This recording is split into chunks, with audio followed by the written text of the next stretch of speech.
آپ دیکھ رہے ہیں پروگرام مجرم کون اور میں ہوں سبیع الحسن خان۔ آج ہم لوگ فیصل آباد کے باؤنڈری لائن کے تھانہ گڑھ کی حدود میں موجود ہیں۔ یہاں چند روز پہلے ایک افسوسناک واقعہ پیش آیا جہاں ایک ہی گھر سے ایک وقت میں 5 جنازے اٹھے۔ یہ جنازے اٹھنے سے علاقے بھر میں کوہرام برپا ہو گیا۔ ان جنازوں کے اٹھنے کی وجہ کیا تھی؟ جب اس کو انٹیروگیٹ کیا گیا تو معلوم ہوا کہ زہر خورانی کا یہ ایک بنیادی طور پہ واقعہ ہے۔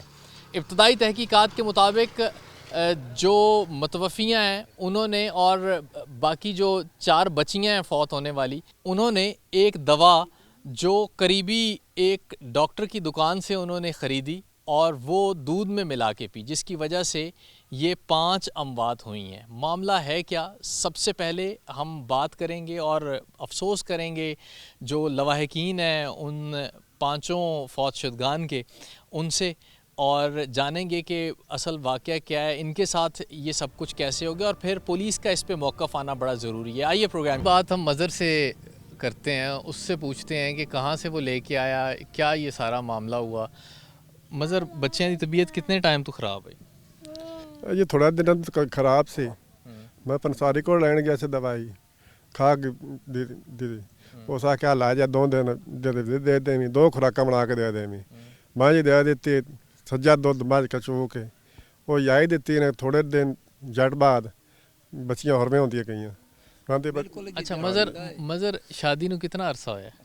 18 سال جی۔ 18 سال ہو گئے۔ ہاں جی۔ تے بچے کتنے بچیاں بچے ہیں؟ 6 بچے ہیں جی۔ 3 بچیاں 3 بچے۔ 3 ہاں بچے۔ جی۔ بچیاں دی عمراں کی نے تڑے؟ ایک دی 8 سال 9 سال اسی طرح جی ہے۔ اچھا، بڑیاں بچیاں یا بچے؟ بڑے بچے ہیں جی۔ بڑے بچے۔ ہاں جی ہاں جی۔ اچھا، اس دن بچے کتنے ہیں جس دن؟ مسجد ساڈے دراس ہے ساڈے گواڈ اوتھے پڑھن گئے ہیں۔ اچھا، مسجد وچ گئے ہوئے ہیں بچے پڑھن واسطے شام؟ ہاں نہیں ٹھیک جی، انہاں نوں کوئی جہائی بھی کوئی نہیں، یہ خراب ہیں بچے جڑے، انہاں نے دتی دوائی۔ اچھا، ایک گل ہے ویسے تھوڑا اوکھا جہا سوال ہے۔ ہاں جی۔ گھر دے وچ کیویں تہاڈے حالات ہیں؟ ٹھیک چلدے پے ہیں معاملات؟ اج تو پہلے 18 19 سال ہو گئے شادی نوں، تے بالکل نہ لڑائی نہ بلارا نہ جھگڑا نہ وڈ گڈ پوچھ لو، کوئی بندہ آکھ دے کدی لڑے بولے یا اندی بیوی رس کے گھر گئی چلی یا انہاں سالیاں تو براواں تو پوچھ لو، یہ ساڈی بہن رو کے گھر کدی کتھے ہوئی ہے تہاڈی شادی؟ شادی پتریر ہے سکی میری۔ اچھا، مطلب چاچے دی۔ اچھا اچھا اچھا، یہ دسو بھئی ٹھیک ہو گیا جی۔ اچھا یہ دسو بھئی پولیس والے تانوں لے گئے، انہاں کی سوال جواب تہاڈے تو کیتے؟ انہوں نے پوچھا جی کی چکر ہے، کی بچے مون ہے، کیوں مون ہے؟ میں آخیا جی پنساری کول میں آیا سی دوائی پوچھی گلیاں واسطے نسلے واسطے، اس آخیا آ دوائی لا جا 2 واری دے دینی یہ بچے سیٹ ہو جسن۔ وہ میں دتی ہے تے تھوڑے ٹائم بعد مجھ چوئی ہے، مجھ چو کے میں سجا چویا مجھ دا تو ڈلا کے میری بیوی نے دتا ہے، تھوڑے ٹائم واسطے فوراً ہور میں ہوندے گئے نے۔ ہاں جی بابا والی۔ مظہر ایک گل دسو مینوں کہ تسی ظاہری گل دوائی دودھ مجھ چوئی ہے، مجھ چو کے لیا کے تے تسی دودھ رکھیا ہے؟ رکھیا ہی کوئی نہیں ٹائم، اسے ٹائم دے چھڑیا۔ تسی اس ٹائم کتھے ہے جس ٹائم دودھ رکھ کے چلے گئے تسی؟ نہیں سہی کولے نیڑے ہی کھڑا میں جی۔ اچھا، نیڑے ہی رہندے رہے حالو تو میں پیو بس۔ اچھا، اور میرے لمبر آیا کھڑا میں پیویں لگا تے ویکھیا تے بچے سارے ہورمے ہو گئے، مطلب او ہتھاں دے وچ ہی سارا ہتھاں دے وچ نیڑے ہی کام ہو گیا جی۔ ہاں اچھا، پھر اس تو بعد تسی مطلب پہلی بیٹی تہاڈی دی طبیعت خراب ہوئی؟ ہاں جی۔ اور دوسری دی ہو گئی یکادمی ہوندی گئی۔ یہ فوت ہونے والیاں بچیاں دیاں کی عمران؟ ایک دی 8 سال ہو سی، ایک دی 7 سال ہے، ایک دی 3 سال ہے، دوسری میرے بتریے دی بچی ہوندی 2 سال ہے، 3.5 سال ہے۔ ہاں جی ٹھیک ہے۔ یہ ساری گفتگو آپ نے مظہر کی سنی ہے، اور مظہر بتاتا ہے کہ میں اپنے گھر آیا ہوں دودھ لے کے بھینس کا تازہ، اور پھر میں نے ابھی میری بیوی نے دودھ وہ بنا کے بچیوں کو اس میں دوا ڈال کے دی ہے، اس سے پہلے کہ وہ مجھے دیتی بچیوں کی حالت غیر ہونا شروع ہو گئی، اور ابھی کچھ سوچنے کا موقع ہی نہیں ملا، اتنا سب کچھ ہو گیا آنکھوں کے سامنے، ہنستا بستا گھر اس کا اجڑ گیا۔ 6 بچے ہیں اس کے، 3 بیٹے ہیں اور 3 بیٹیاں ہیں۔ تینوں بیٹیاں اور مظہر کی جو بیوی تھی وہ اب اس دنیا سے رخصت ہو چکی ہیں۔ نقصان ہوا ہے اس پورے گھر کا، 5 جنازے اٹھے ہیں اس گھر سے، تکلیف میں ہیں یہ سارے. پولیس نے بلا کے اپنی جو وقتی کارروائی تھی وہ فوری طور پہ کی. اور اب اس میں جو ایک دو چیزیں بڑی اہم ہیں. ایک تو جو دوائی بچوں کو دی گئی ہے، جو دوا بچوں کو دی گئی ہے، اس دوا کا فرانزک ہونا جو ہے وہ بڑا ضروری ہے، اور فوری طور پہ اس کی رپورٹ آنا بڑا ضروری ہے. دوسرا، پولیس کی اس میں بڑا اہم کردار ہے کہ وہ اس کیس کو کس طرح سے دیکھ رہے ہیں، کیسے وہ اس کیس کو ٹیک اپ کر رہے ہیں. ایک بڑا اہم سوال میں نے اس دوران مظہر سے کیا ہے، وہ یہ کہ گھر میں کیسے تھے حالات میاں بیوی کے، کس طرح سے ظاہر سی بات ہے 6 بچے ہیں، 18 سال ہو گئے ہیں شادی کو، ایسا کوئی واقعہ ہوا نہیں ہے، کوئی لڑائی. عمومی طور پہ ایسے جھگڑے جو ہے شادی کے پہلے 4-5 سالوں میں سامنے آتے ہیں، تو اتنے لمبے عرصے بعد کوئی ایسی وجہ سمجھ میں نہیں آتی. بہرحال جی نقصان ہوا ہے، افسوس ہے ہر لحاظ سے، ہر طرح سے. پولیس سے بھی جانیں گے کہ انہوں نے اب تک کیا کچھ انٹیروگیٹ کیا ہے اس کیس میں اور کیا فائنڈنگز ہیں ان کی.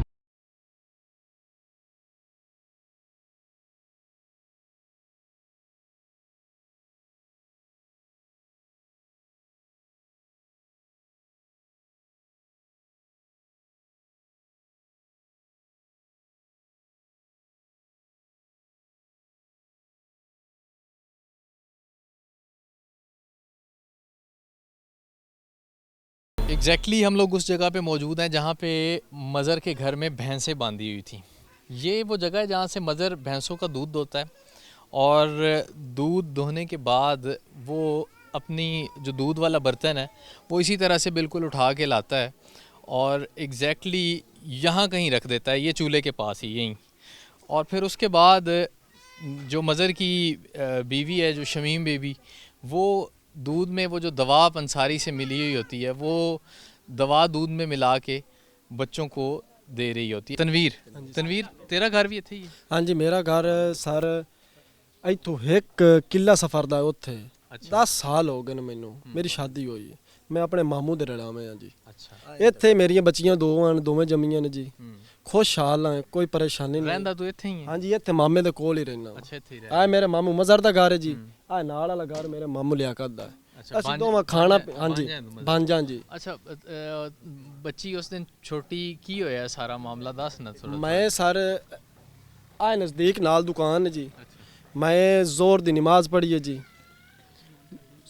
دعا مغرب دی شام دیر نماز پڑھ کے میں نکلیا گھروں اندروں، ایتھے اپنے کمرے چ نماز پڑھی پڑھ کے میں دکان تے چلا گیا. میرے نال 2 چھوٹیاں بچیاں جڑی میری دوویں نیڑے میرے گئیاں جی. میں انہوں نے دکان تو شائے خرید کے دیتی ہے جی، شائے خرید کے دے کے ایک بچی میرے پیچھے کھو رہی ہے، دوسری جڑی چھوٹی بچی فوت ہوئی ہے نا، وہ شائے کھاندی کھاندی ایتھے آ گئی جی. اے اس ٹائم دوائی میری مامی جڑی فوت ہوئی ہے وہ دوائی بنا رہی ہے جی. مامے میرے ماں چو کے تے دودھ دے انہوں دتا جی. وہ دوائی انہاں دے بچے لئی کھڑے آن، جڑی میری بچی ہے اس آکھیا امی مینوں بھی دودھ دیو. لیکن سانوں اس گل دا نہیں علم ہے کہ میری گھر دی جڑی انہوں نہیں پتہ وچ دوائی ملی ہوئی ہے. میری گھر دی آکھیا بھی چاچی میری بچی جڑی وہ روندی پئی انہوں دودھ دے دے. اسی نال تھوڑا جہا دودھ اس بھی لے لیا. اس تو بعد ایتھے بچے رونے نے. میرا ایک چھوٹا سالا ہے، اس مینوں ساتھ ماریا، اسے کہ تنویر بچیاں نوں کوئی مسئلہ بن گیا. میں اس دکان تو بجیاں جڑی نال ہی دکان کھڑی. مظہر اس ٹائم ہی تھا ہی ہے؟ ہاں جی، مظہر اس ٹائم ہی تھیں ہے. تے باقی میرا ماموں حق نماز بج کے آیا ہے، میرا ماما لیاقت بج کے آیا ہے. اب اڈی گواڈی سارے کٹھے آئے نے، بچے الٹیاں کھوندیاں کر رہے نے. اسی فوراً ہی موٹر سائیکل چ آئے نے، 3 موٹر سائیکلاں تے 3 بچیاں بجا کے لے گئے ہاں. میں بعد دے وچ کال کیتی ہے، ایک گڈی والا آیا، ساڈا رشتہ دار ہے، نزدیک اون دی دکان ہے. فوراً تسی کوشش کر کے ہاں جی فوراً کوشش کیتی ہے. میں گڈی بجا کے پیچھے لے گیا. بچے راہ دے وچوں اسا گڈی چ پائے نے. ایک بچہ ہسپتال پہنچ گیا. ہاں جی ایک بچہ پہنچ گیا، جیڑا بچہ پہلے سٹے فوت ہو گیا. دوسرے بچے اسی ساہیوال لے کے جا رہے ہیں، ساہیوال تو جان تو پہلے ہی بچے فوت ہو گئے. یہ تنویر ہے، ایک بیٹی اس کی بھی اس واقعے میں جاں بحق ہوئی ہے. یہ ایگزیکٹلی وہ جگہ ہے جہاں پہ یہ سارا واقعہ ہوا ہے. تنویر بتاتا ہے کہ میری بھی رہائش ادھر قریب ہی ہے اور میں ادھر اپنے ماموں کے قریب ہی رہ رہا ہوں. یہ بھانجا ہے بیسیکلی مظہر کا، اور رشتے میں بھانجا ہونے کی حیثیت سے ماموں بھانجے کا پیار بھی تھا، ایک دوسرے کے گھروں میں آنا جانا. وقاص اگر دکھائیں تو دیوار بھی اتنی زیادہ نہیں ہے ان دونوں کے گھر میں، اور بچے خواتین یہ خود آسانی سے آ جا لیتے ہیں. عمومی طور پہ یہ ہمارا دیہات کا یہ کلچر ہوتا ہے کہ جب دو بھائی اکٹھے رہ رہے ہوتے ہیں یا رشتہ دار دو ایک ساتھ رہ رہے ہوتے ہیں تو دیواریں یا تو ہوتی نہیں ہیں یا پھر یہ چھوٹی ہوتی ہیں. تو وہ بچی بھی اسی طرح سے آئی ہے روتی ہوئی, اور جب وہ دودھ دے رہی تھی شمیم بی بی مظہر کی جو بیوی ہے جو متوفی ہے, وہ دودھ دے رہی تھی بچیوں کو اپنے, تو اس بچی کی والدہ نے کہا کہ میری بچی بھی رو رہی ہے تو اس کو بھی دودھ دے دو. تو وہ دودھ جو دوا ملا دودھ تھا وہ شمیم بی بی نے اس بچی کو بھی دیا, جس کے نتیجے میں وہ چاروں بچیاں, 3 بچیاں مظہر کی اور چوتھی یہ تنویر کی جو بچی ہے, یہ چاروں بچیاں اور شمیم بی بی دودھ پینے کے کچھ دیر بعد. یہ بتائیں کہ کتنا عرصہ بہن کی شادی کو ہوا, گھر میں حالات کیسے تھے, سب ٹھیک؟ سارے 18 سال ہو چکے ہیں. اچھا, حالات بالکل ٹھیک ہیں. کدی نہیں سانو دس پئی بھائی آپس سے لڑے ہیں یا کوئی شکایت شکوت کدی نہیں ساری سسٹر سانو کی تھی. بہن والوں کوئی ہاں جی شکایت؟ کوئی شکایت نہیں سانو جی. اس تو علاوہ بھی ایک انہاں دی جڑی ہے ساڈی کزن ہے, انہاں دی بہن ہے, وہ ہے میرا بڑا بھائی, اندے گھر ہے. اچھا, ہاں جی وٹا ہوا ہے؟ ہاں جی وٹا ہوا ہے جی. کدی کوئی ایسا لڑائی بلارا یا کوئی گل بات ہوندی کدی نہیں ہوئی سر. ਉਹ ਜ਼ਾਹਰੀ ਗੱਲ ਹੈ, ਉਹ ਫਿਰ ਵੱਟੇ ਦੀਆਂ ਸ਼ਾਦੀਆਂ 'ਚ ਮਸਾਇਲ ਆ ਜਾਂਦੇ ਨੇ.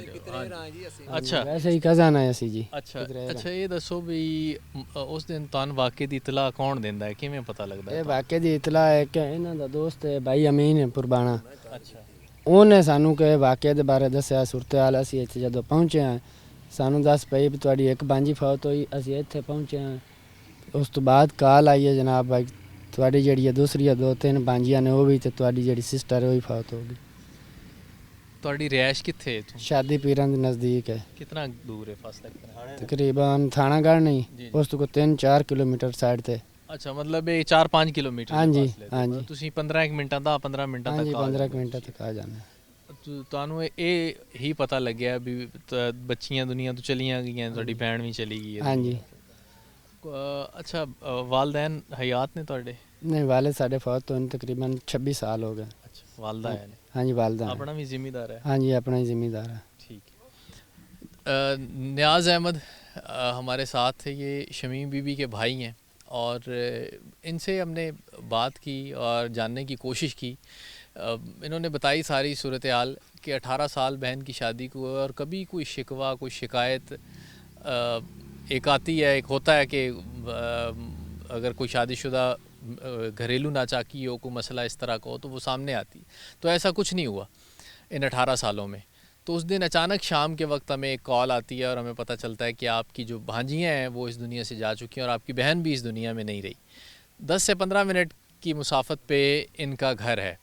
تو یہ فوراً آتے ہیں اور دیکھتے ہیں ساری صورتحال, بھانپتے ہیں, اور انہیں یہ بھی ظاہری سی بات ہے کافی افسوس ہی مل رہے ہوتے ہیں اس وقت. کیا ہو کیا سکتا ہے, کوئی بھی ایسی صورتحال میں کیا کر سکتا ہے, زیادہ سے زیادہ ایک دوسرے کو تسلی دینے کے یا پھر صبر کرنے کے. ایک دوسرے بھائی بھی ہمارے ساتھ ہیں, ان سے بھی ہم بات کرتے ہیں. تہاڈی شادی اسے گھارے چوئی ہے؟ ہاں جی, اس سے گھارے چوئی. کتنا عرصہ ہے تہاڈی شادی؟ یہ 28 سال ہو گئے اکٹھی ہوئی ہے. اچھا, اکٹھیاں شادیاں ہوئی ہیں. بچے کتنے تہاڈے؟ 6 بچے. 6 بچے تہاڈے نے.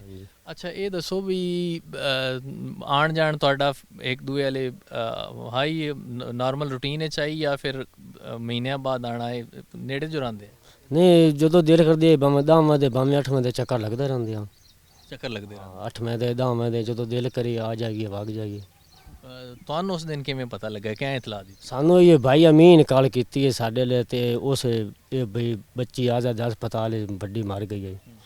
تے آزاد ہسپتال پہنچیاں تے باقی فون آ گیا پر دوئیاں بچیاں تہاڈیاں ہسپتال مر گئیاں. تسی اکٹھے رہندے ہو؟ ہاں جی اکٹھے بھائی, ایکو ویڑا جویں انہاں دا ویڑا ساڈا. بھرا کتنے ہو تسی؟ اسی 5 تے بہناں کتنی ہیں؟ 3. 3 بہناں. اے وڈے ہیں چھوٹے ہیں؟ یہ چھوٹی ہے. سب تو چھوٹی. ہاں مجدی چھوٹی ہے.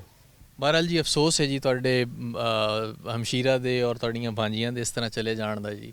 نقصان ہوا ہے ان کا, اور بھائی ہیں یہ بھی شمیم بی بی کے, اور انہیں بھی یقین نہیں آیا ساری صورتحال کا کہ یہ سب کچھ ہو کس طرح سے گیا. اور ان کی شادی بھی اسی گھر میں ہوئی ہے. ایک وٹا سٹا ایک سسٹم ہمارے دیہات میں چلتا ہے, تو اس کے تحت یہ شادی ہوئی. ان کی بہن کی شادی ان کے گھر ہوئی, اور جو ان کی بہن کی آپ کہہ لیں نند تھی, ان کے ساتھ ان کی شادی ہوئی. تو یہ 18 سال دونوں شادیوں کو ہو گئے تھے. 6 بچے ان کے ہیں, اور 6 ہی जो मतवफ़ी हैं शमी बीवी उनके हैं, तो इस दौरान कहीं कोई झगड़ा, कोई नोक झोंक या कोई ऐसी बात जो है वो सामने नहीं आई जो किसी बड़े वाक़े का पेश।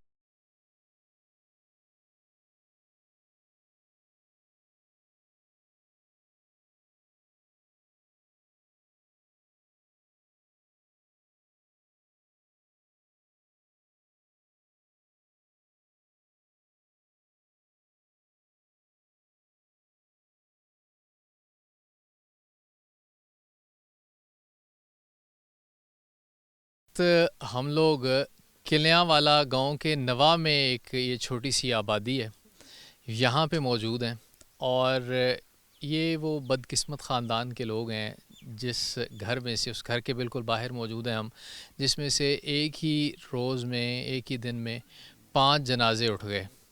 5 अफराद जीते जागते चलते फिरते इस घर से दाई अजल हो गए। इनसे हम बात करते हैं। की नाम है जी अपना? जी मेरा नाम हाकम अली जी। हाकम अली, ਤੁਸੀਂ ਇਸ ਘਰ ਦੇ ਵੱਡੇ ਹੋ? जी मेरा भाई छोटा है मज़र, उस तो बड़ा मैं हाँ, उस तो ज़्यादा जेड़ा बड़ा है ना लियाकत है और सामने बैठा है। ਕਿਤਨੇ ਭਾਈ ਹੋ ਤੁਸੀਂ? ਅਸੀਂ ਜੀ 5 ਭਾਈ ਹਾਂ। 5 ਭਾਈ। ਕਿੰਨੇ ਅਰਸੇ ਤੋਂ ਇੱਥੇ ਰਹਿੰਦੇ ਪਏ ਹੋ? ਇੱਥੇ ਜੀ ਬੜੇ ਅਰਸੇ ਤੋਂ ਰਹਿੰਦੇ ਪਏ ਹਾਂ ਜੀ। ਸਾਡੀ ਮਾਲਕੀ ਜ਼ਮੀਨ ਹੀ ਹੈ ਜੀ, ਖਾਨਦਾਨ ਸਾਡਾ ਇੱਥੇ ਦਾ ਹੀ ਹੈ ਜੀ। ਜੰਮੇ ਪਲੇ ਹੀ ਅਸੀਂ ਇੱਥੇ ਹਾਂ। ਜੰਮੇ ਪਲੇ ਹੀ ਇੱਥੇ ਤੇ ਆਪਣਾ ਜ਼ਿਮੀਦਾਰ ਹੈ? ਕਿੰਨਾ ਕੁ ਜ਼ਿਮੀਦਾਰ? ਜ਼ਿਮੀਦਾਰ ਜੀ ਬਸ ਗੁਜ਼ਾਰੇ ਮੁਤਾਬਿਕ ਕਦੀ ਕਿਸੇ ਦੇ 2 ਕਨਾਲੀ, ਕਿਸੇ ਦੇ 4 ਕਨਾਲੀ, ਬਸ ਇਸੇ ਤਰੀਕੇ ਬਸ ਨਾਲ। ਛੋਟਾ ਹਾਂ ਜੀ, ਜ਼ਿਮੀਦਾਰ ਹੈ। ਜ਼ਿਮੀਦਾਰ ਜ਼ਿਆਦਾ ਨਹੀਂ, ਛੋਟੇ ਜ਼ਿਮੀਦਾਰ ਹਾਂ ਅਸੀਂ। ਅੱਛਾ, ਮਿਹਨਤ ਮਜ਼ਦੂਰੀ ਵਾਲੇ ਇਹ ਹਾਂ। ਦੱਸੋ ਵੀ ਬੱਚੇ ਤੁਹਾਡੇ ਕਿਤਨੇ ਨੇ? ਮਜ਼ਰ ਦੇ ਬੱਚੇ ਕਿਤਨੇ ਆਨ? ਬਈ ਤਨਵੀਰ ਦੇ ਇਹਨਾਂ ਦੇ ਕਿਤਨੇ ਕਿਤਨੇ? ਇਹ ਜੀ ਇਹਦੇ 3 ਬੱਚੀਆਂ ਹਨ ਮਜ਼ਰ ਦੀਆਂ ਜੀ, ਹੂੰ। 3 ਬੇਟੇ ਹਨ ਅੱਛਾ ਜੀ। ਤੇ ਜਿਹੜਾ ਲਿਆਕਤ ਹੈ ਉਹਦੀਆਂ 3 ਬੇਟੀਆਂ ਨੇ, 1 ਬੇਟਾ ਹੈ। ਅੱਛਾ, ਤੇ ਜੀ ਮੇਰੇ 3 ਬੇਟੇ ਨੇ, 2 ਬੇਟੀਆਂ ਨੇ ਜੀ। ਇਹ ਸਾਰੇ ਇੱਕ ਹੀ ਘਰ 'ਚ ਰਹਿੰਦੇ ਹੋ ਤੁਸੀਂ? ਹਾਂ ਜੀ, ਇਹ ਆ ਸਾਹਮਣੇ ਮਜ਼ਰ ਦਾ ਘਰ ਹੈ, ਅੱਛਾ, ਆ ਨਾਲ ਹੀ ਜੀ ਲਿਆਕਤ ਦਾ ਘਰ ਹੈ। ਇਸ ਤੋਂ ਅੱਗੇ ਇੱਕ ਸ਼ਾਇਦ ਮੇਰਾ ਭਾਈ ਹੈ, ਉਹਦਾ ਅੱਗੇ ਜਿਹਾ ਪੈਂਦਾ ਤੇ ਮੇਰਾ ਪਰਲੇ ਸਾਈਡ ਤੇ ਪਾ ਜਾਂਦਾ ਜੀ, ਨਾਲੋਂ ਨਾਲ ਹੀ ਆ ਜੀ। ਵਿਹੜੇ ਵੱਖਰੇ ਵੱਖਰੇ? ਵੱਖਰੇ ਵੱਖਰੇ ਵਿਹੜੇ, ਵੱਖਰੇ ਵੱਖਰੇ ਨੇ। ਵੱਖਰੇ ਵੱਖਰੇ ਵਿਹੜੇ ਨੇ। ਅੱਛਾ, ਇਹ ਹੁਣ ਦੱਸੋ ਵੀ ਇਹ ਵਾਕਿਆ ਕਿਹਦੇ ਘਰ 'ਚ? ਮਜ਼ਰ ਦੇ ਮਜ਼ਰ ਘਰ? ਦੇ ਘਰ 'ਚ ਹੀ ਹੋਇਆ ਜੀ, ਤਨਵੀਰ ਦੇ ਘਰ ਨਾਲੋਂ ਨਾਲ ਹੋਇਆ। ਮਜ਼ਾਰ ਦੇ ਘਰ ਸਾਰਾ ਵਾਕਿਆ ਮਜ਼ਰ ਦੇ ਘਰ 'ਚ ਹੋਇਆ। ਮਜ਼ਰ ਦੇ ਘਰ? ਮਜ਼ਰ ਤੇ ਤਨਵੀਰ ਦੇ ਘਰ ਨਾਲ ਨਾਲ ਨਾਲ ਹੈ। ਠੀਕ ਇੱਕ ਛੋਟੀ ਜਿਹੀ ਦੀਵਾਰ ਹੈ ਜੀ। ਠੀਕ ਹੋ ਗਿਆ। ਅੱਛਾ, ਇਹ ਕਿਵੇਂ ਵਾਕਿਆ ਹੁੰਦਾ, ਸਾਨੂੰ ਦੱਸੋ ਥੋੜੀ ਇਹ ਜਿਹੀ। ਜੀ ਵਾਕਿਆ ਇੰਜ ਹੋਇਆ ਜੀ, ਮਜ਼ਰ ਦੇ ਜਿਹੜੇ ਬੇਟੀਆਂ ਬੇਟੇ ਹਨ, ਬੇਟੀਆਂ, ਇਹਨਾਂ ਦੀ ਤਬੀਅਤ ਖਰਾਬ ਹੈ, ਨਜ਼ਲਾ ਜ਼ੁਕਾਮ ਖਾਂਸੀ ਆਈ, ਮਾੜਾ ਮੋਟਾ ਜਿਹੜਾ ਗਲਾ ਦਰਦ ਕਰਦਾ ਸਾਰੇ ਬੱਚਿਆਂ ਦੀ? ਹਾਂਜੀ ਅੱਛਾ, ਜੀ ਹਾਂ। ਕਨਾ ਕੁਨਾ ਕਪੜ ਦੇ ਵਤੇ ਇਹਨਾਂ ਤੋਂ ਫੱਕਰ ਫੁਕਰ ਜਿਹੜੀ ਪੰਦੀਆਂ ਇਹਨਾਂ ਮਸ਼ੀਨਾਂ ਦੀ ਹੁੰਦਾ ਵਾਸਤੇ ਜੀ। ਇਹ ਜੀ ਪੰਸਾਰੀ ਕੋਲ ਇੱਥੋਂ ਆ ਗਿਆ, ਮੈਂ ਦਵਾਈ ਲਾਇਆ ਵਾਂ। ਉਹਦੇ ਕੋਲ ਗਿਆ, ਉਹਦੇ ਕੋਲ ਦਵਾਈ ਲਈ ਸੋ ਨਜ਼ਲਾ ਜ਼ੁਕਾਮ ਖਾਂਸੀ ਦੀ। ਉਸ ਚ ਦਿੱਤੀ ਹੈ ਦਵਾਈ, ਚਿੱਟੇ ਜਿਹੇ ਰੰਗ ਦੀ ਹੈ, ਇਤਨੀ ਸਾਰੀ ਉਸ ਦਿੱਤੀ ਹੈ ਬਈ। ਹਾਂ, ਉਸ ਆਖਿਆ ਜੀ ਦੁੱਧ ਦੇ ਵਿੱਚ ਮਿਲਾ ਕੇ ਨਾ ਅੱਧੀ ਸ਼ਾਮ ਨੂੰ ਦੇਵੀਂ ਚਾਹ, ਦੂਸਰੀ ਅੱਧੀ ਸੁਬਹ ਦੇਵੀਂ, ਬੱਚੇ ਤੇਰੇ ਫਿੱਟ ਹੋ ਜਾਸਨ। ਇਹ ਜੀ ਉਦੋਂ ਆ ਗਿਆ ਜੀ। ਇਹ ਜਗ੍ਹਾ ਦਾੜੇ ਸਲਿੰਬਣੀ ਆਏ, ਮਿਸਾਲ ਹੈ ਕਿ ਅਗਾਂ ਇੱਕ ਵਾਰੀ ਖੇਤ ਦੇ ਵਿੱਚ ਆ ਗਏ ਨੇ, ਪੱਠੇ ਪਾੜੇ ਜੀ ਕੀਤੀ ਇਹਨੇ ਜਾ ਕੇ ਸ਼ਾਮ ਦੇ ਟਾਈਮ ਤੇ? ਉਸ ਹਾਂ ਜੀ, ਸ਼ਾਮ ਤੋਂ ਥੋੜਾ ਜਿਹਾ ਪਹਿਲੇ ਦੀ ਦੀਗਰ ਹੋਈ ਖੁੱਤੀ ਆ, ਦੀਗਰ ਤੋਂ ਬਾਅਦ ਦੀ ਗੱਲ ਹੈ ਜੀ। ਪੱਠੇ ਪਾੜਾ ਵੱਢ ਕੇ ਲੈਂਦੇ ਇਹਨੇ ਜੀ। ਇਹਨੂੰ ਘਰਦਿਆਂ ਆਖਿਆ ਇਹ ਗੱਲ ਇੰਜ ਜੀ, ਬਈ ਤੂੰ ਦਵਾਈ ਲੈਂਦੇ ਆ ਬਾਲਾਂ, ਆਪਣੀ ਤਬੀਅਤ ਖਰਾਬ ਹੈ। ਉਹ ਦਵਾਈ ਕੀ ਦੇਗੀ? ਅਸਾਂ ਆਖਿਆ ਘਰ ਪਈ ਹੈ ਜੀ। ਘਰ ਮਜ਼ਰ ਚਾਹ ਕੇ ਉਹ ਜਿਹੜੀ ਦਵਾਈ ਪੰਸਾਰੀ ਦਿੱਤੀ ਹੈ, ਉਹ ਦਵਾਈ ਚਾਹ ਕੇ ਦਿੱਤੀ ਹੈ। ਇਹ ਮਾਲ ਪਿਵਾਵੇਂ ਲੱਗ ਗਿਆ, ਮੂੰਹ ਅੱਧਵੇਂ ਲੱਗ ਗਿਆ। ਤੇ ਉਹ ਘਰ ਦੇ ਜਿਹੜੇ ਨੇ ਉਹ ਮੱਝ ਸੱਜੀ ਚੋਈ ਸੂ ਉਵੇਂ ਲੈਂਦੀ ਸੂ, ਲਿਆਣ ਕੇ ਤੇ ਉਸ ਜੀ ਦਵਾਈ ਵੀ ਮਿਲਾਈ ਹੈ, ਮਿਲਾ ਕੇ ਬੱਚਿਆਂ ਨੂੰ ਪਿਵਾਈ ਸੂ, ਆਪ ਲਈ ਸੂ। ਇੱਕ ਸਾਡੀ ਦੋਤਰੀ ਹੈ, ਉਹ ਸਾਲਾ ਕੇ ਕੋਲੋਂ ਲੱਗੀ, ਅੰਮਾ ਮੈਨੂੰ ਹੀ ਦੁੱਧ ਦੇਵੇਂ। ਤਨਵੀਰ ਦੀ ਬੇਟੀ ਹੈ ਜੀ। ਉਸ ਆਖਿਆ ਪੁੱਤਰ ਤੂੰ ਹੀ ਲਾ ਲਾ। ਉਸ ਵੀ ਇੱਕ ਘੁੱਟ ਭਰ ਲਿਆ। ਜਿਹੜਾ ਮਜ਼ਾਰੇ ਪਰੂ ਆਇਆ ਹੈ ਲੈਣੀ, ਇਸ ਵੀ ਦੀ ਤਬੀਅਤ ਅਚਾਨਕ ਖਰਾਬ ਕਰੂ ਬਾਰੇ। ਉਸ ਟਾਈਮ ਘਰ 'ਚ ਬੱਚੇ ਕਿਤਨੇ ਆਨ ਜਿਸ ਟਾਈਮ ਇਹ ਦਵਾਈ ਦਿੰਦੀ ਪਈ ਹੈ? ਇਹ ਬੱਚੇ ਹੀ ਆ, ਬੱਚੇ ਹੀ ਆ, ਬੱਚੇ ਹਾਂਜੀ। ਉਹ ਬੱਚਿਆਂ ਨੂੰ ਦਵਾਈ ਦਿੱਤੀ ਸੋ ਮਜ਼ਰ ਪਰੂ ਆਇਆ ਹੈ। ਮਜ਼ਰ ਵੇਖਿਆ ਨਾ, ਇੱਕ ਬਸ ਮਿੰਟ ਤਾਂ ਹੋਇਆ ਤੇ ਇਧਰ ਜਿਹੜੀ ਨੂੰ ਪਹਿਲਾਂ ਦਿੱਤੀ ਅਸੀਂ ਉਹਨੂੰ ਦਵਾਈ, ਉਹਦੀ ਤਬੀਅਤ ਨਾ ਕਿਵੇਂ ਹੋਰ ਮੈਂ ਵਿਗੜਨੀ ਸ਼ੁਰੂ ਹੋਈ ਜੀ। ਉਹ ਯਕਾ ਦਮ ਹੀ ਨਾ ਜੀ, ਐ ਬਸ ਮਿੰਟ ਤੋਂ ਬਾਅਦ, ਮਿੰਟ 2 ਮਿੰਟ ਤਾਂ ਮਾਲ ਤੇ ਹੀ ਤਾਂ ਲੱਗੇ ਉਹਨੇ ਪਿਮਾਣ ਮਤੇ। ਉਹ ਜੀ ਮਿੰਟ ਤੋਂ ਬਾਅਦ ਜਿਹੜਾ ਨਾ ਉਸ ਉਲਟੀ ਖੂਨ ਦੀ ਕੀਤੀ ਹੈ। ਜਿਸ ਉਲਟੀ ਖੂਨ ਦੀ ਕੀਤੀ ਹੈ ਨਾ, ਇਹ ਮੇਰਾ ਭਾਈ ਵੀ ਆ ਗਵਾਟ ਦੇ, ਮੈਂ ਪਹਿਲੇ ਪਾਸੇ ਨਾਲ ਮੰਦਾ ਕਿਲਿਆਂ ਨਾਲ ਜਾਵਾ ਸੁਕਾਮ ਆ ਜੇ। ਮੇਰੀ ਵਾਲਦਾ ਬੰਨੀ ਹੈ। ਉਸ ਆਖਿਆ ਹਾਕਮ ਅਲੀ ਬੱਚਿਆਂ ਨੂੰ ਦਵਾਈ ਦਿੱਤੀ ਇਹਨੇ ਤਾਂ ਪਤਾ ਨਹੀਂ ਕੀ ਬਣ ਗਿਆ ਔਰ ਭੱਜ ਗਿਆ। ਅਸੀਂ ਆਇਆ ਜੀ। ਉਸ ਟਾਈਮ ਜਿਹੜਾ ਨਾ ਮਸਲਾ ਬਿਲਕੁਲ ਹੀ ਖਰਾਬ ਹੁੰਦਾ ਜਾ ਰਿਹਾ ਹੈ।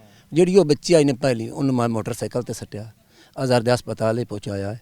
अजहर आख्या की मसला महन आया है मसला है उस आख्या दूए बच्चे किधर महन पीछे ने उस हालांकि यार दोस्त भी है डॉक्टर भी है बहुत अच्छा बंदा है उस आख्या जेड़े इन्होंने पिछा उन्होंने जल्दी कर भी सिविल हस्पताल पहुँचावे बच्चे मेरे वाले ना लेके मतलब सिविल ही जी डायरेक्ट जी हाँ जी हाँ जी वो मैं हट के गया बच्ची कोल बच्ची उत्थे जेड़ी फौत हो गई पहली बच्ची अजहर दे हस्पताल मंगरू जी गड्डी दे उत्ते लाए गए ने 3 इन्हां नूं बजाया अस साहीवाल दे जांदियां तक साहीवाल तू कितना गया ਇਹ ਵਾਵਾ ਸਫ਼ਰ 40 ਕਿਲੋਮੀਟਰ ਹੈ ਤੰਦਲੇ ਨਾਲ ਉਹਦੇ ਗੱਡੀਆਂ ਪਹਿਲਾਂ ਪਹੁੰਚਦੀਆਂ ਨੇ ਜੀ ਇੱਕ ਗੱਡੀ ਹੁੰਦੇ 3 ਬੱਚੀਆਂ ਦੀ ਉਹਦੇ ਵਿੱਚ ਸੱਟੀਆਂ ਨੇ ਇੱਕ ਜਿਹੜੀ ਮਜ਼ਹਰ ਦੀ ਬੀਵੀ ਹੈ ਉਹ ਜੀ ਮੈਂ ਦੂਸਰੀ ਗੱਡੀ ਦੇ ਵਿੱਚ ਕਿਉਂਕਿ ਡੇਢ ਥੋੜੀ ਆ ਤੇ ਜਿਵੇਂ ਜਿਵੇਂ ਸਾਨੂੰ ਮੌਲਤ ਮਿਲਦੀ ਆਈ ਮਿਸਾਲ ਹੈ ਕਿ ਗੱਡੀਆਂ ਚਲਦੀਆਂ ਉਵੇਂ ਸੱਟਣ ਦੇ ਵਜਿੰਦੇ ਗਏ ਜੀ ਜਿਸ ਉੱਥੇ ਪਹੁੰਚੀਆਂ ਨੇ ਬੱਚੀਆਂ ਜਿਸ ਡਾਕਟਰਾਂ ਚੈੱਕ ਕੀਤੀਆਂ ਨੇ ਉਹ ਤਰਾ ਦੀ ਤਰਾ ਹੀ ਹੋਈਆਂ ਹੋਈਆਂ ਨੇ अच्छा मतलब हाँ जी। एक बच्ची इत्थे एक्सपायर हो गई जी, जी। 3 ਹਸਪਤਾਲ ਸਾਹੀਵਾਲ ਜਾ ਕੇ ਉੱਥੇ ਜਿਹੜੀ ਉਹਨਾਂ ਦੀ ਵਾਲਦਾ ਹੈ ਨਾ ਸ਼ਮੀਮ ਬੀਬੀ ਉਹ ਗੱਡੀ ਤੇ ਅਸੀਂ ਲੈ ਗਏ ਹਾਂ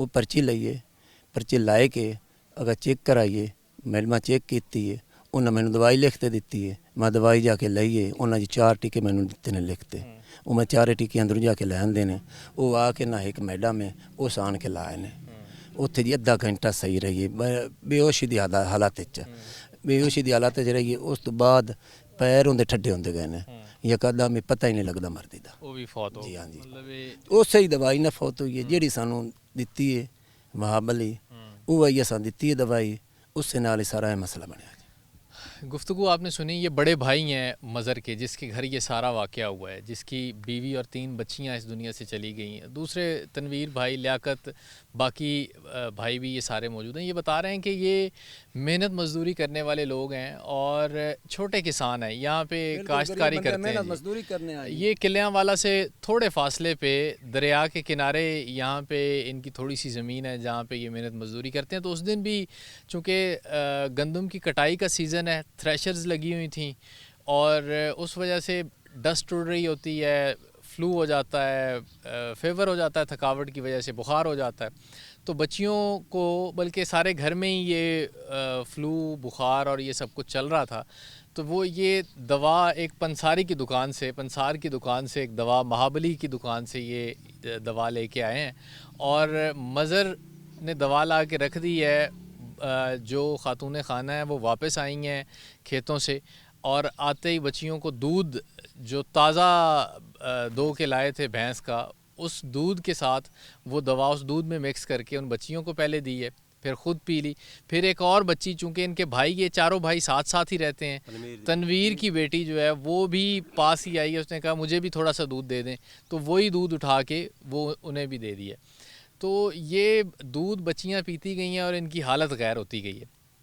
जैसे ही पहली बच्ची की हालत गैर हुई है इन्होंने फ़ौरी तौर पे जो करीब डॉक्टर था उसके पास लेके गए हैं लेकिन रास्ते में बच्ची दुनिया फ़ानी से कूच कर चुकी थी फिर बाकी बच्चों को ये लेके सिविल अस्पताल साहीवाल तहसील हेडक्वार्टर अस्पताल जो करीब हॉस्पिटल्स थे वहाँ लेके गए और जो ख़ातून थी शमीम बीबी इन बच्चियों की जो माँ थी उनको भी फ़ौरी तौर पे अस्पताल पहुंचाया गया है अस्पताल पहुंचने से पहले तीनों बच्चियां तो एक्सपायर हो ही चुकी थीं लेकिन जो शमीम बीबी थी वो उस वक्त तक उनकी सांसें चल रही थीं वो कुछ थोड़ा बहुत होशो आवाज़ में भी थीं डॉक्टर्स ने अपनी कोशिश की ट्रीटमेंट करने की लेकिन वो भी जाँ पर ना हो सकी तो इस तरह इस पूरे घर का इतना बड़ा नुकसान हो गया 5 ज़िंदगियां एक लम्हे में चली गईं अब इस सारे केस को इंटेरोगेट तो किया जा रहा है पुलिस अपने तौर पे इसको इन्वेस्टिगेट कर रही है अहले इलाका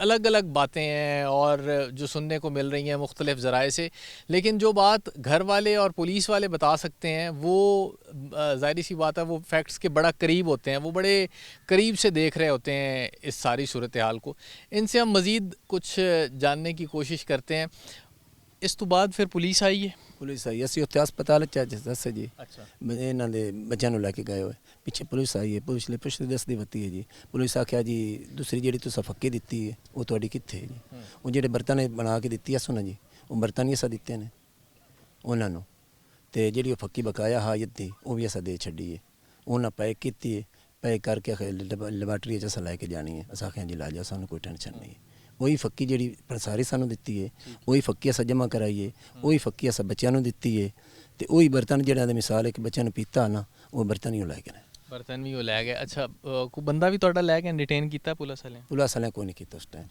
ਉਸ ਤੋਂ ਬਾਅਦ ਜੀ ਜਿਸਲੇ ਮੁਸ਼ਤਾਕ ਚੌਂਕ ਆਏ ਨੇ ਨਾ ਜੀ, ਮੁਸ਼ਤਾਕ ਚੌਂਕ ਤੋਂ ਇੱਕ ਬੱਚੀ ਤੇ ਇੱਕ ਬੱਚਾ ਇਹ ਮਜ਼ਰ ਨੂੰ ਲੈ ਕੇ ਗਏ ਨੇ। تو ਕਾਕੀ ਜਿਹੜੀ ਫੌਤ ਹੋਈ ਹੈ ਉਹਦੀ ਵਾਲਦਾ ਇੱਕ ਤਸਲੀਮ ਉਹਨੂੰ ਲੈ ਕੇ ਗਏ ਨੇ। ਇਹਨਾਂ ਕੋ ਪੁੱਛਦੇ ਦੱਸਦੇ ਰਹੇ ਨੇ ਹਾਂਜੀ। ਤੇ ਉਹ ਮੁੜ ਬਾਪ ਵਾਲੇ ਤੋਂ ਪੁੱਛਿਆ ਹੀ ਨੇ ਤੁਹਾਨੂੰ ਸਾਨੂੰ ਆਖਿਆ ਤੁਹਾਨੂੰ ਤਾਂ ਇਨਸਾਫ ਮਿਲਣਾ ਚਾਹੀਦਾ ਤੇ ਸਾਨੂੰ ਮਿਲਣਾ ਵਾਕਿਆ ਇਨਸਾਫ ਮਿਲਣਾ ਚਾਹੀਦਾ। ਸਾਡੇ 5 ਬੰਦੇ ਜਿਹੜੇ ਨਾ ਇਹ ਜੱਟ ਦੇ ਵਿੱਚ ਖਤਮ ਹੋ ਗਏ।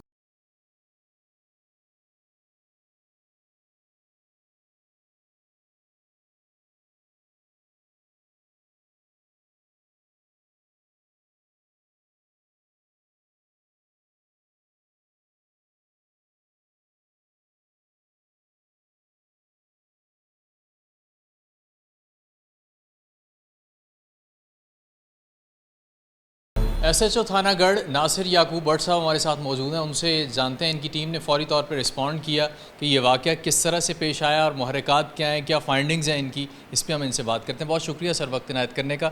पहले तो ये बताइएगा कि ये अफसोसनाक वाक़या थाना गढ़ आखिरी बॉर्डर लाइन का थाना है, किस तरह से ये वाक़या पेश आता है और फिर आप किस तरह से रिस्पॉन्ड करती है आपकी टीम? बिस्मिल्लाहिर्रहमानिर्रहीम। ये मुर्गा 4/5/2024 को आज से 2-3 दिन पहले मेरे एक सिक्योरिटी कांस्टेबल ने मुझे बजरिया टेलीफोन इतला दी थी कि 3-4 बच्चियाँ हैं और एक औरत है जिसको खाना वगैरह जो उन्होंने खाया घर में तो उसकी वजह से उनकी तबीयत ख़राब हो गई है। तो उसमें से एक बच्ची मौके पे एक्सपायर हो गई और दीगर को लेके उन्होंने हॉस्पिटलाइज किया उनको। लेकिन जब हम फौरी तौर पे हम मौके पे पहुंचे हैं, मेरा इंचार्ज इन्वेस्टिगेशन जनाब DSP साहब और SP साहब हम इकट्ठे गए हैं मौका पे।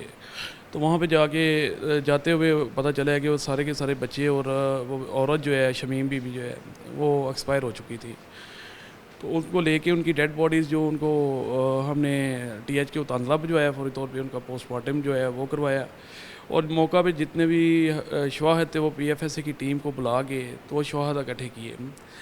अभी FIR जो हमने लॉन्च कर दी है वो पता चला था मौका पे कि कोई इधर किलियावाला में कोई पंसार स्टोर था, अब्दुल वहाब नामी लड़का है जिसने वो पंसारी की दुकान बनाई हुई है और उससे उसके जो वालद है बच्चों का जो वालद है उन्होंने उससे कोई मेडिसन वगैरह ली थी, बच्चों की तबीयत ख़राब थी।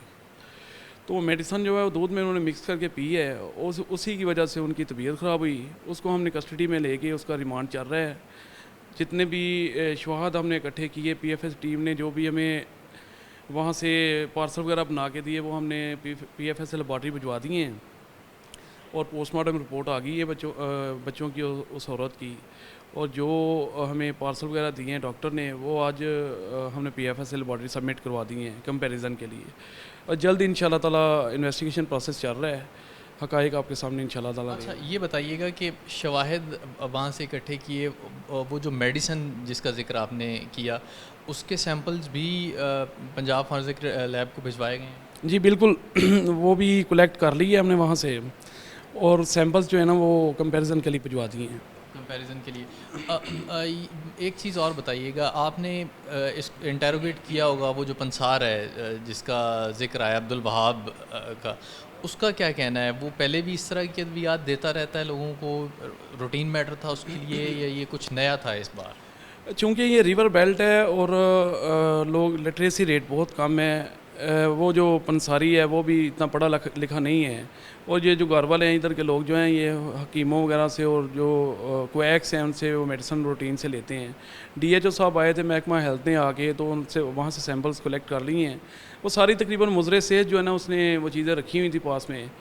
तो अभी जो मौजूदा सूरत हाल उसमें यही नज़र आ रहा है कि उसी वजह से इन बच्चों की मतलब हलाकत जो है ना वो वाक़या हुई है। अच्छा, एक चीज़ और सर बताइएगा कि जब ख़ास तौर पे ऐसे केसेस को इंटेरोगेट पुलिस कर रही होती है तो बहुत सारी मुश्किल होती है।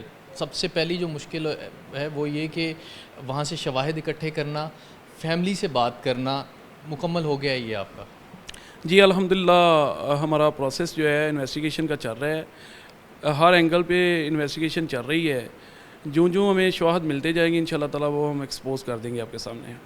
जल्दी आप करीब हैं कि आप इसको क्रैक कर लें कि ये किसने किया और क्यों हुआ है? जी बिल्कुल, ये हमारे लिए टेस्ट केस है, इंशाल्लाह ताला 100% कोशिश करेंगे। बहुत बड़ा सानहा हुआ है تو انشاءاللہ تعالیٰ ایک 100% ہم اپنی کوشش کریں گے, لیول بیسٹ دیں گے کہ اس تفتیش کو آن میرٹ جو ہے صحیح خطوط پہ لے کے چلیں. اچھا, ایف آئی آر کا بتائیے گا, کس کی مدعیت میں اندراج ہوا ہے ایف آئی آر؟ یہ بچیوں کا جو والد ہے مظہر جو ہے اس کی مدعیت میں ایف آئی آر ہوئی ہے. مدعیت میں کچھ گرفتاریاں بھی کی ہیں آپ؟ جی ایک ہی ملزم تھا جو پنسار اسٹور والا ہے, عبدالوہاب جو ہے, اس کو وہ گرفتار ہے, ہمارے پاس ریمانڈ پہ ہے. گفتگو آپ نے سنی. ایس ایچ او صاحب کا یہ کہنا ہے کہ فوری طور پہ خود ایس ایچ او صاحب, ان کی جو دیگر عملے کی ٹیم ہے وہ ڈی ایس پی صاحب, ایس پی صاحب اور اعلیٰ افسران موقع پہ موجود تھے. اس دن پہنچے ہیں, انہوں نے موقع واردات دیکھا ہے. زہر خورانی کا یہ بیسیکلی ایک بنیادی طور پہ واقعہ تھا. ابتدائی جو تحقیقات سامنے آ رہی ہیں ان کے مطابق فوری طور پہ ایک گرفتاری کی گئی جس پنسار کی دکان سے وہ میڈیسن لی گئی جو دودھ میں ڈال کے ان بچیوں کو دی گئی یا اس عورت نے لی. اس پنسار کو کسٹڈی میں لیا گیا, اسے انٹیروگیٹ کیا جا رہا ہے. انڈر پروسیس ہے انٹیروگیشن کا عمل جو ہے. شواہد فوری طور پہ اکٹھے کیے گئے, پنجاب فورنزک لیب کو شواہد وہ بھجوائے گئے. خاص طور پہ وہ جو دوا دی گئی تھی اس کا پی ایف ایس سے جانا بڑا ضروری تھا, اور اس کی رپورٹ آنا جو ہے اس پہ بہت کچھ منحصر ہو سکتا ہے. کتنا وقت عام طور پہ لگتا ہے ایسے رپورٹس آنے میں؟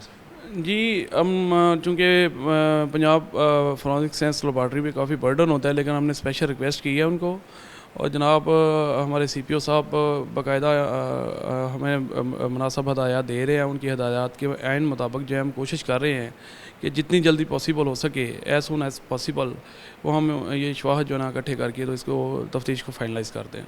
اپنی نوعیت کا بڑا انوکھا واقعہ ہے یہ. خدا نخواستہ کہیں کسی لوکیلٹی میں اگر ایسا ہو جاتا ہے تو عام آدمی کو کیا کرنا چاہیے, اس کا کیا, پولیس کے ساتھ اس کا بیہیویئر, اس کا تعاون کیسا ہونا چاہیے؟ جی بالکل اس طرح ہی ہے. کوشش کر رہے ہیں لوگوں کو یہاں پہ ایجوکیٹ کرنے کی کہ ہمیں میکسیمم اپنا کوآرڈینیشن دیں. اگر کسی کے پاس مزید اس کیس کے بارے میں کوئی انفارمیشن ہے تو وہ آپ کی وساطت سے میں یہی کہنا چاہوں گا کہ بڑا دلخراش واقعہ ہے یہ. اس میں ہمیں لوگوں کی لوکیلٹی کی سپورٹ کی بڑی ضرورت ہے. تو ہم ابھی وکٹم فیملی کو میکسیمم سپورٹ کر رہے ہیں, لیکن ان سے بھی پوچھ گچھ ان شاء اللہ تعالیٰ ساتھ ساتھ جاری رہے گی تاکہ مزید اگر کوئی حقائق اس کے سامنے آ سکیں تو اس کے حوالے سے ہم کوشش کر رہے ہیں. ایسی بات ہے, وہ بھی کسی سسپیکٹ کا نام لیں گے, بتائیں گے کہ ان کی کسی کے ساتھ کوئی دشمنی یا کوئی اس طرح کے میٹر, وہ اوبیسلی آپ نے ان کو انٹیروگیٹ کرنا ہے اور کر رہے ہیں آپ. ناصر یعقوب بٹ صاحب ایس ایچ او تھانہ گڑھ ہمارے ساتھ تھے, اور اب تک کی جو انٹیروگیشن ہے اس کیس کو لے کے, انویسٹیگیشن ہے, اس پہ ہم نے ان سے بات کی. اور آپ کے لیے بارہا یہ میسیج ہے, ہر پلیٹ فارم سے یہ میسیج ہے کہ اگر کوئی واقعہ اس طرح کا ہو جاتا ہے آپ کے ارد گرد تو ان کے ساتھ صاحب کی گفتگو, مدعیان کے بیانات اور گواہوں کے بیان, یہ سب باتیں آپ نے سنی, لیکن ان 4 معصوم بچیوں اور ایک بے گناہ عورت کی موت کا معاملہ تاحال حل طلب ہے. نہیں معلوم کہ زہر خورانی ہوئی ہے یا پھر انہیں زہر دیا گیا ہے. یہ ابھی ان معاملات پہ پولیس انٹیروگیٹ کر رہی ہے. بہت جلد اسی پروگرام کے فالو اپ کے ساتھ دوبارہ آپ کی خدمت میں حاضر ہوں گے. تب تک کے لیے سبیع الحسن خان کو ٹیم مجرم کون سمیت اجازت دیجیے. اللہ حافظ.